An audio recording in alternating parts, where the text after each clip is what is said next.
This is Brother Peter Diamond, vaticancatholic.com. A news bombshell just came out concerning, quote, Father John Corapi, the Novus Ordo priest and preacher, who was accused of sexual misconduct and as a result of the investigation decided to quit the Novus Ordo, quote, priesthood. And before I discuss some of the things that came out in the press release that his order published, I want to say that you heard it here first. We were the ones who pointed out that John Corapi is a complete phony. And we said it 2 years ago in our video, Father John Corapi Exposed. And I want to play what was said in that video in the first 20-some seconds, and what I proved in that video and what we've mentioned elsewhere. Part 1 of our video, Father John Corapi Exposed, has about 80,000 views, and it was published on September 17th, 2009. And at that time, we were still allowing comments on our videos. The amount of negative comments we got was staggering. Almost every single comment was an attack on the video, an attack on us, a vigorous defense of Corapi. We were condemned in all sorts of ways for attacking this man. Here's another email someone sent in about it. You are not doing the Lord's work. Seems more like Satan in sheep's clothing. You are in a state of ignorant grandeur when it comes to Father Corapi. And here's what we said in the first few seconds of the video.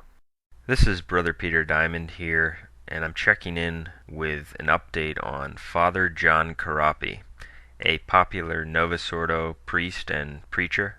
And I want to quickly explain why Father Corapi is unfortunately a heretic, a phony, and a spiritual fraud. Corapi speaks as if he's dedicated to the Catholic faith and as if he believes that Our Lady and the Eucharist and all of these things really matter.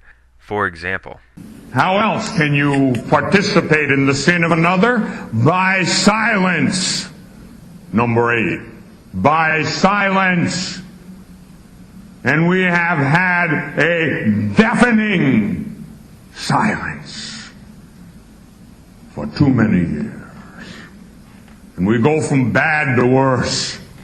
And millions and tens of millions of babes snuffed out in their own mother's womb. And we're silent. And God gives the grace of authority to Catholics. And then they are silent in the face of gross moral evil. So he can speak all day in this loud voice about how he's without compromise and he stands for the truth.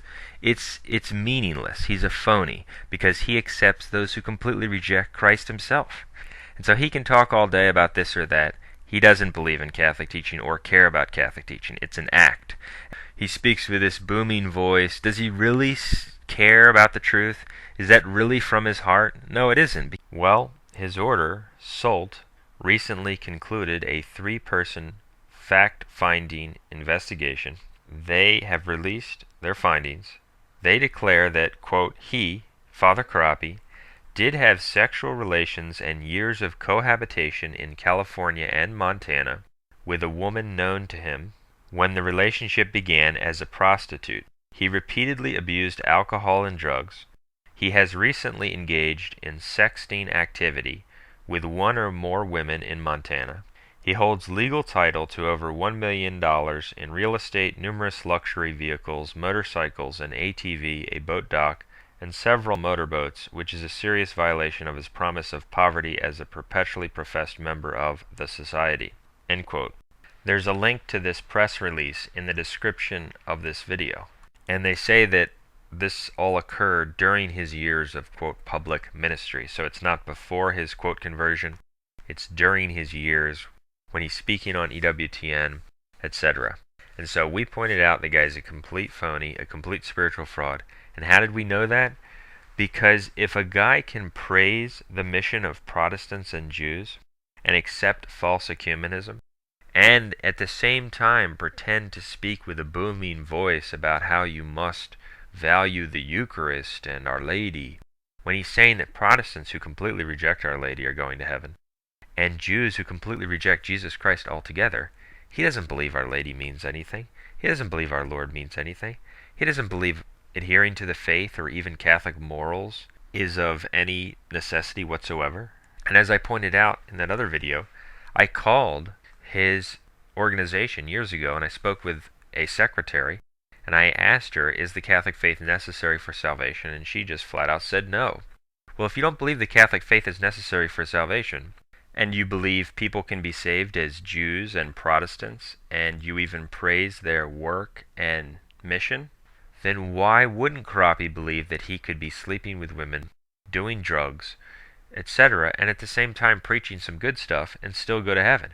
If God's going to forgive the Jew, or forgive the Protestant who believes in faith alone, why won't he be merciful to Corapi?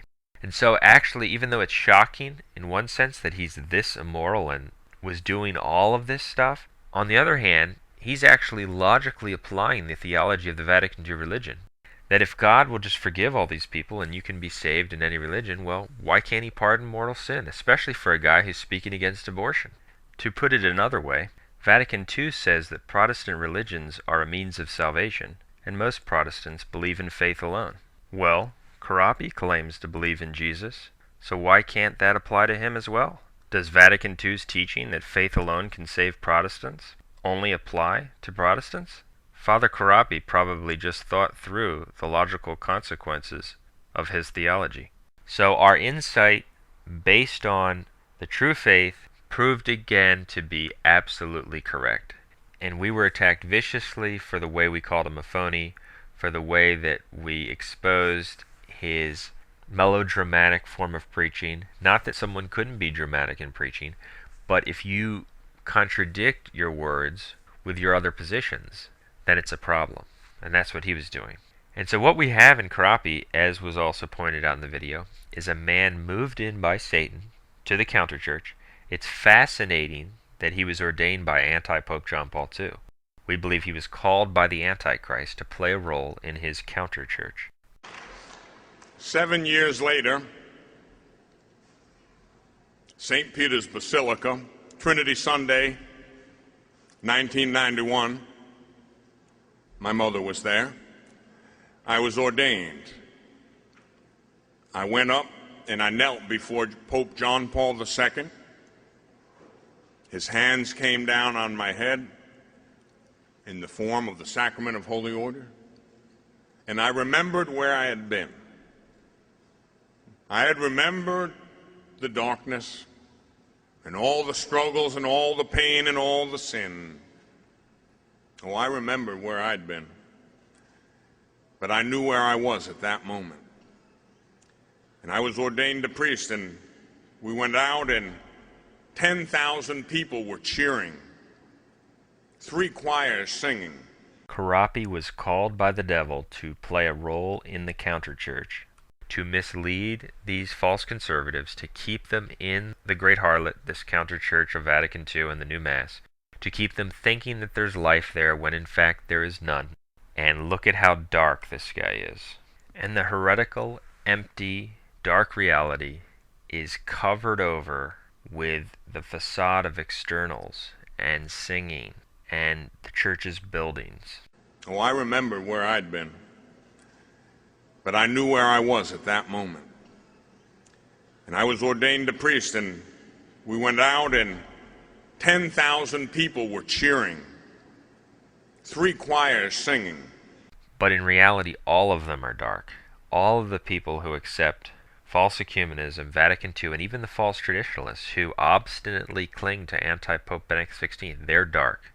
They may not be engaging in this kind of behavior morally, but their souls are dark. If you don't expose the works of the Antichrist, you're on the side of the Antichrist. You're on the side of the devil.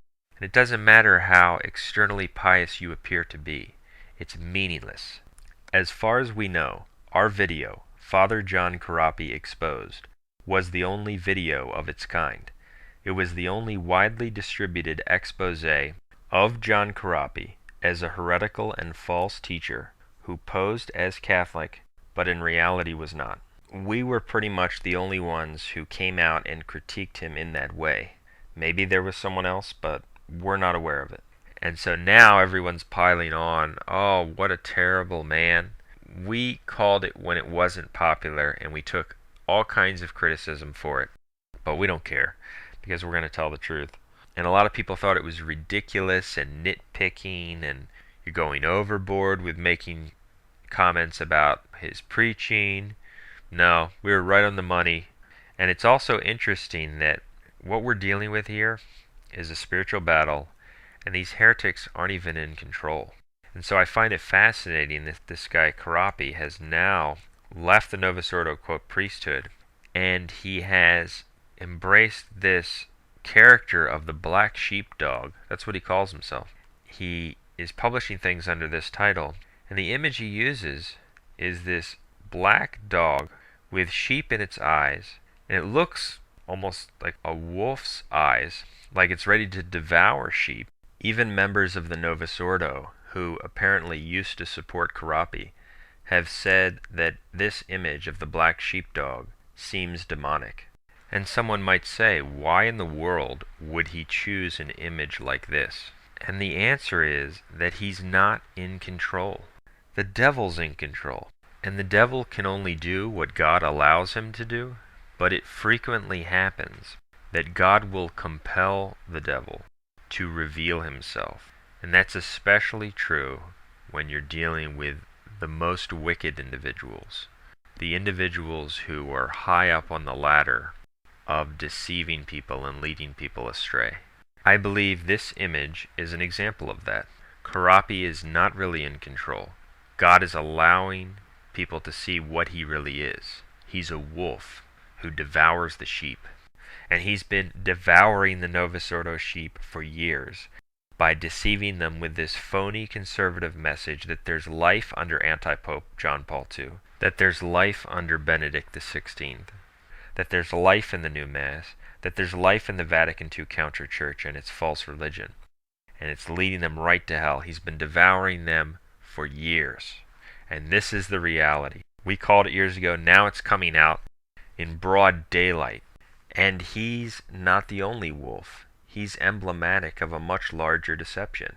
EWTN is a wolf, and the people on their network are wolves.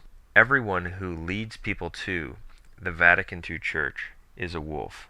And it was really insidious because this is a guy who's saying some good stuff against abortion. He also condemned certain forms of immorality in a way that was not typical of the Novus Ordo priests.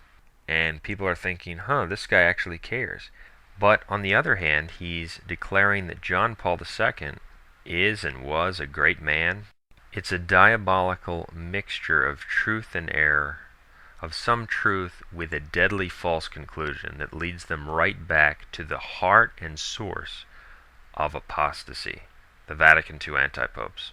Thus, in one sense, it's probably shocking that he was engaged in immoral behavior of this type and to this extent. But in another sense, it's not, because you're dealing with dark spiritual forces, and anyone who aligns himself with the Antichrist Vatican II apostasy is under the control of the devil.